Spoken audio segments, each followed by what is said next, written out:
কয়টা ক্ষেত কিনছেন এবার? 5-7টা কিনেছে। এবার শাকের মধ্যে আছে হচ্ছে পাট শাক, কোনো শাকে আছে, খেতে আছে হচ্ছে লাল শাক, এখানে এটা হচ্ছে ডাঁটা শাক। এগুলো বড় বড় ডাঁটা কাকা। আর কি আছে? ধনিয়া পাতা আছে। এগুলো কাকা হচ্ছে ক্ষেত চুক্তিতে কিনে নিয়েছেন এবং পরবর্তীতে এইখান থেকে উনি ওখানে যে সবজি বা শাক সেগুলো তুলে তুলে কাকা খুচরা বিক্রি করেন না পাইকারি বিক্রি করেন?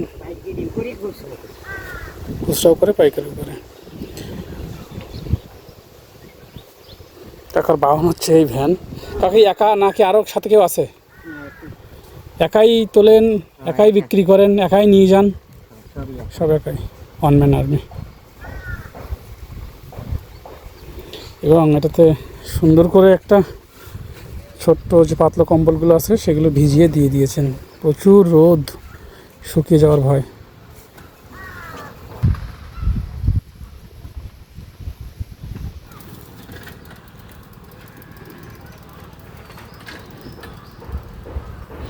বাজারের উদ্দেশ্যে শাকগুলো চলে যাচ্ছে।